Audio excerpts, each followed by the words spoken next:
A four-team trade that shook the draft, the Ruckman merry-go-round, and 5 last-hour trades in the 2021 trade period as we dissect each team with what they lost, won, and we're going to give a grade on their trade period as I welcome Liam to get us underway with the Adelaide Crows.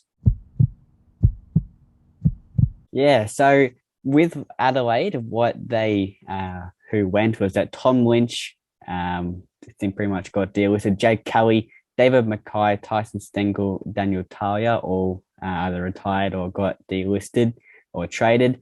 And then with the picks, they also what gave away 2 fourth-round selections, a 1 second round, 2 thirds, and a future first.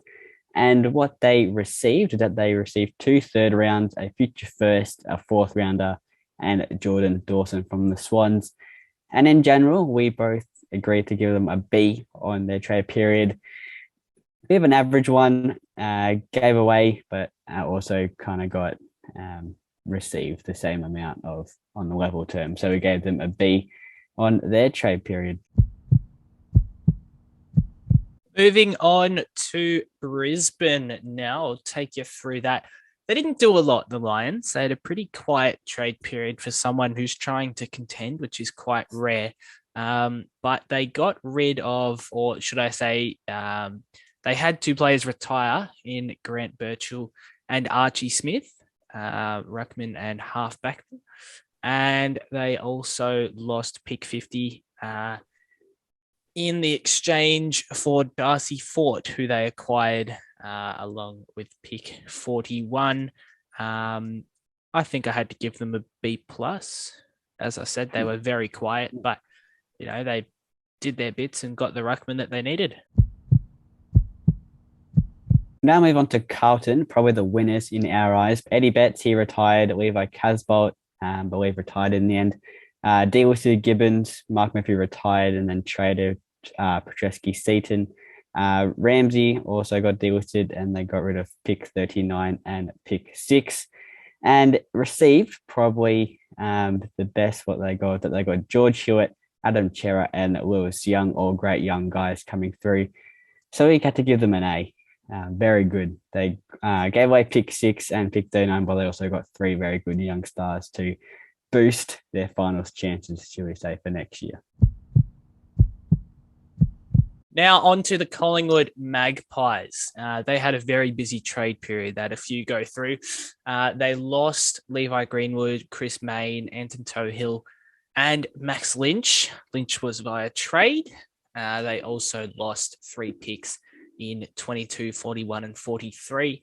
Meanwhile, they picked up Pat Lipinski, which will be a very handy pickup for their boost of young talent that they don't have. Also, Nathan Kruger, the young ruckman from Geelong, and 2 second round picks, 2 fourth round picks, 46 and 79. I chucked them at a B plus. They were very active, as I said. They lost a lot, but they also gained a lot. Just a little bit above average for the Pies. We'll now move on to Essendon. They got rid of quite a few people. They got rid of Patrick Ambrose, Ned Cahill, Cale Hooker, Lockie Johnson, Irving Mosquito, David Zaharakis, and pick 42. And they received Jake Kelly from Adelaide. So we gave them a B minus. They were very quiet. They did that one trade, I think, at the start for Jake Kelly and then didn't really show up for the rest of the trade period. So we chucked them in at a B minus. Moving on to the Fremantle Dockers.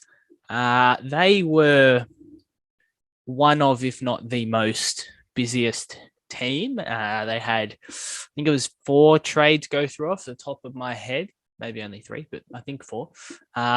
They had Brett Bewley, obviously Adam Chera departed, Reece Conker, Taylor Duman, Stephen Giro, Stephen Hill, Leno Thomas and Tobe Watson. A few no names in there, but obviously the likes of Chera, Hill, very good servants of the Freo Football Club.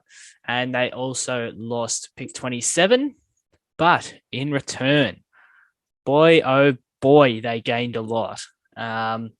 Will Brodie, Jordan Clark, a future third, pick 6 and pick 19. And for that reason, I'm going to have to put them at probably a B plus due to what they gained in return. Pick 6, two young stars plus 2 very high picks. A great return. We'll now move on to the Geelong Footy Club, and they got rid of quite a few people. They got rid of Nathan Kruger, Lockie Henderson, Ben Jarvis, Josh Jenkins, Stefan Okumbor, Cameron Tahini, pick 55, Darcy Fort, and Jordan Clark. And in return, they got pick 41, Jonathan Segler, and pick 22. And how ironic that they got rid of 4 blokes under 30, and they brought in a 30-year-old in Jonathan Segler. That just is the Geelong Footy Club for you. So we gave them in at a B. They gave away quite a lot, but they also received some good picks and a good veteran ruckman to boost their ruck stock. On to the Gold Coast Suns, who are definitely the losers of this trade period. We're not going to read through every single thing of every single team, but I think the Gold Coast Suns are worth reading out because boy, oh boy, did they get robbed. I have no clue what's going on behind the scenes at Gold Coast. I don't think anyone does, but I'll read it out. Young stars in Will Brodie. They lost the likes of Aiden Fife, Jared Harbrow, Jack Homsch, Jordan Murdoch, and Zach Smith. On to the picks. They lost 8 picks. 19, 22, 38, 46, 61, 69, 58, and 79. That's 8 picks in return for a future second, a future third, a future fourth, a future second, and a future fourth. 8 picks to 5, all in this year's draft compared to 5 future picks. And the only player they gained back was Marbia Chol. I gave them an F. This was an appalling trade period once again for the Gold Coast Suns. And as I said, I don't think anyone really knows what they're doing. We now move on to the GWS Giants, a very quiet trade period. So they got rid of 5 players in Matt Buntine, Jeremy Finlayson, Tom Hutchison, Sam Reid, and Nick Shipley. And the only thing that they received was a future 3rd round pick in that Finlayson trade with Port Adelaide. We gave them the B minus. Did nothing really. They had that one trade that we all knew was coming. Finlayson wanted a trade, and it got through. So we chucked him in at a B minus. And a trade that almost went through but didn't quite get there was that Bobby Hill requested obviously a trade to Essendon, as we all know, but that didn't quite get through. So he has to return up to WS, and that will probably be a pretty awkward return after requesting a trade and then going back to the team that you don't really want to be with. So moving on to the Hawthorne Footy Club. They had a few players get delisted as soon as their round 23 was over. In Brooksby, Silk, obviously Sean Burgoyne, James Cousins, Greaves, Hartley, and then they lost Pepper and Tim O'Brien through free agency, Segler through trade with the Cats. But in return, they did receive Max Lynch and a couple of random picks. They swapped a couple picks in the Segler-Lynch deals respectively. I gave them a B+. They got rid of a 30-year-old ruckman and brung in a 23-year-old ruckman off the top of my head.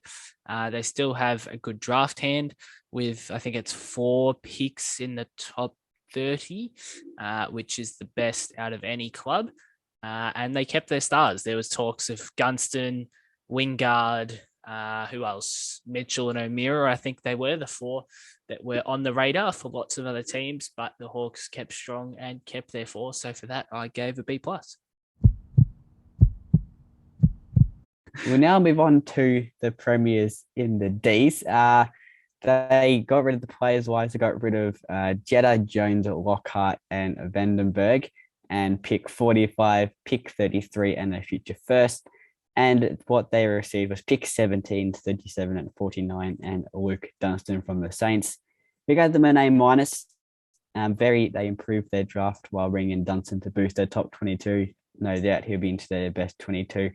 So from the Premiers, I reckon they can go back to back with the trade period that they had. We will now move on to the North Melbourne Kangaroos, the Victorian laughingstock. They got rid of Taylor Garner, Connor Menadue, Robbie Tarrant, obviously to the Richmond Tigers, which we'll touch on in a sec, Dom Tyson and Will Walker, as well as pick 40. And in return, they did receive Callum Coleman-Jones, a young bloke, to pair up down forward, and got pick 42 and 47 as well. So not a be-all and end-all for the North Melbourne Footy Club. I gave them a B+. They got more young talent, I guess. So, look, they're in a rebuild. You can't really expect for much more. They're not going to be pushing for the likes of the wing guards, as we touched on earlier. So, yeah, B+ for North. We'll now move on to the Port Adelaide Power. A bit of a meh trade season, but we'll get into what they got rid of. So they got rid of future third. They got rid of Garner, Hartlett, Rockcliffe, and Laddams, and pick 16. And the only thing they received was pick 12. So we gave them a B-, bit of a meh. They did gain pick 12, but they did get rid of, Laddams, who's very young, and pick 16. So a B- for the Port Adelaide Power. Didn't really do much, but chucked him in at a B-. Moving on to the Richmond Tigers, 3 of the last now 5 premierships. Can't brag about that one. They got rid of long-time servants Asprey and Hooley, as well as Chol, Coleman-Jones, and no picks, I don't think, which was very good effort. They received Robbie Tarrant, pick 40 and pick 38, obviously for that Coleman-Jones trade that went through. I think there may have been a couple trades, but they were future picks, so we didn't really worry about them, but gave them a B. They lost a few top 22 players, but again, they tried to replace at least one in Asprey with Tarrant. So a bit of an average trade period for the Tigers.